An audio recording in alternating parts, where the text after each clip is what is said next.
your WhatsApp status, your Facebook post, Instagram post, or YouTube channel. These all are the tools of understanding how the human psychology works.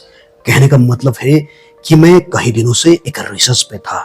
कई महीने लगे मुझे ये जानने के लिए कि जब हम कोई पोस्ट डालते हैं तो लोगों की प्रतिक्रियाएं कैसे होते हैं, उनके रिएक्शंस, उनके लाइक डिसलाइक्स और उनके थॉट प्रोसेस हमें समझा देते हैं कि सामने वाले कैसे सोच रहे होते हैं। खैर, मैं mister P, I am on author of book the logical theory of quantum physics philosophy. जब मैं इस फिजिक्स, क्वांटम फिजिक्स की दुनिया में था, गहरा मंथन कर रहा था, तब से लेकर आज तक मेरी सोच ऐसा हो गया है कि जब तक मैं किसी चीज के ठोस प्रमाण और एंड तक ना पहुंचूं, मुझे चैन नहीं आता। इसलिए कई महीने लगे इस सोशल साइट के पोस्ट के बाद में आने वाले रिएक्शंस और ह्यूमन थॉट प्रोसेस को समझने में। ये वीडियो इतना इंपॉर्टेंट है कि आपको समझ में आएगा कि लोगों की प्रतिक्रियाएं आपके प्रति किस तरह से बदल सकते हैं, हो सकते हैं आपके पोस्ट सोशल साइट्स को देखने के बाद। इसे साइकोलॉजी में समजाल मंथन कहते हैं। समजाल मंथन संस्कृत का वर्ड है सम, जाल और मंथन। सम मीन्स सोसाइटी, जाल means the complex thought, and reverse psychology, the reactions of human mind, and मंथन it means to understanding the distributions। ये संस्कृत के समझाल मंथन मैंने खुद ही इस संसार को दिए हुए शब्द हैं जो संस्कृत से जोड़ के बनाए गए हैं, क्योंकि कोई ऐसा साइकोलॉजी में शब्द नहीं था जिसे मैं आपके सामने प्रस्तुत करूं, तो मैंने खुद ही इस शब्द को इजाद किया है। क्योंकि ये रिसर्च भी नहीं है, ये रिसर्च एक ऐसा रिसर्च है जिसे समझना हर किसी के लिए इंपॉर्टेंट है। क्योंकि आपके सोशल साइट्स, आपके स्टेटस, आपके फेसबुक, इंस्टाग्राम रील्स की पोस्ट को देखने के बाद लोगों की प्रतिक्रियाएं बदलते रहते हैं। कोई इसे इमोशनल फूल की तरह देखते हैं, कोई थोड़ा सा जेलस होते हैं, कोई भावुक होते हैं, कोई थोड़ा सा एंग्री होते हैं, तो कोई डिस्टर्बिंग्स, इरिटेटिंग्स, ऑल टाइप ऑफ कैरेक्टर्स आपको उसमें रिएक्शंस के जरिए समझ में आता है। इसलिए रिसर्च एक ऐसी अनुभव है, एक ऐसा एक्सपीरियंस है जिसे हमें ताउम्र करता रहना चाहिए। और एक्चुअली क्योंकि मैं एक साइकोलॉजी के रिसर्च करता, क्वांटम फिजिक्स के लेखक रह चुका हूं, तो मुझे एटलीस्ट ये जानना, समझना अच्छा लगता है कि ह्यूमन रिएक्शंस किस तरह से प्रतिक्रियाएं करते हैं। इसलिए यदि आप किसी के सोशल साइट या पोस्ट को देखो तो तुरंत जजमेंटल मत हो जाना, क्योंकि हो सकता है उसके जीवन में कुछ नया एक्सपेरिमेंट चल रहा हो या वो आपको समझने की प्रयास कर रहा हो। खैर, जो भी है, जैसा भी है, इसे एक रिवर्स साइकोलॉजी के माध्यम से हम समझ सकते हैं।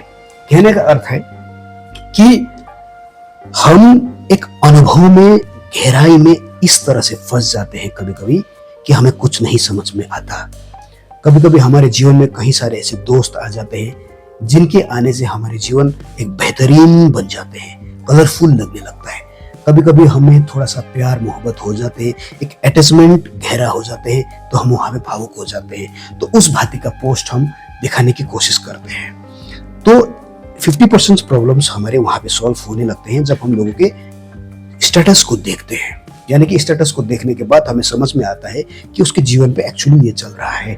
पर इस तरह के थॉट प्रोसेस को जानने वाला इंसान, समझने वाला लोग एक अलग दुनिया क्रिएट कर सकता है, ताकि आप उस चीजों को देखो, समझो और उसी भांति उस दौर में, उस दुनिया में आप एक जादुई रंगमंच में फंसे हुए एक किरदार की तरह उस किरदार के पीछे पीछे उस स्टेटस, व्हाट्सएप, फेसबुक, इंस्टाग्राम या किसी भी सोशल साइट के पोस्ट के पीछे भागते जाओ और आप दीवाना हो जाओ।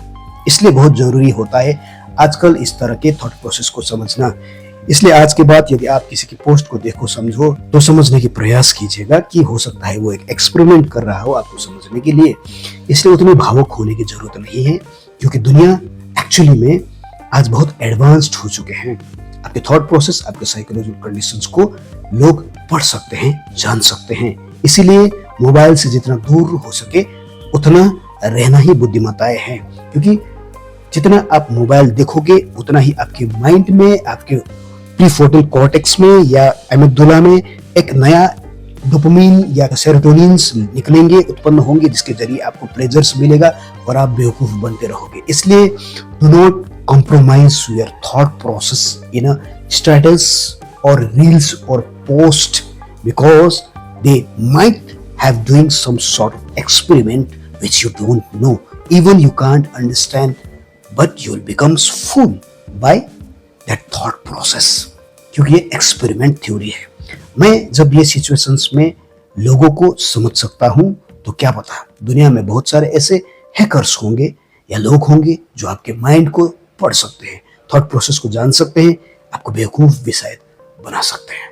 इसलिए आज के बाद किसी के सोशल साइट्स और पोस्ट को देखो तो समझाल मंथन जरूर याद करिएगा, या फिर आने वाले दिनों पे मेरी किताब को पढ़िएगा मंथराज थ्योरी, जिसमें भी आपको समझाल मंथन के बहुत सारे थॉट प्रोसेस मिलेंगे, जहां आपको समझ में आएगा कि सोशल साइट को देखने के बाद रिएक्शंस हम किस तरह से कर सकते हैं, करना चाहिए या नहीं करना चाहिए, या हम करके बेवकूफ कैसे बन रहे होते हैं डिप्रेशंस के लेवल पे, या फिर टू मच जॉयफुल्स लेवल पे, इमोशंस लेवल पे, या कहीं ऐसे स्टेज में हम पहुंच जाते हैं पर हमको पता तक नहीं चलता। ये आपको समझाल मंथन यानी मेरे आने वाले किताब के एक चैप्टर थ्योरी ऑफ मंथराज में जरूर मिलेंगे। खैर, कहने का मतलब यह है कि किसी के सोशल साइट्स, पोस्ट या कोई भी ऐसी चीजों को देखने के बाद तुरंत जजमेंटल मत होना, क्योंकि ये एक अलग टाइप का एक्सपेरिमेंट हो सकता है।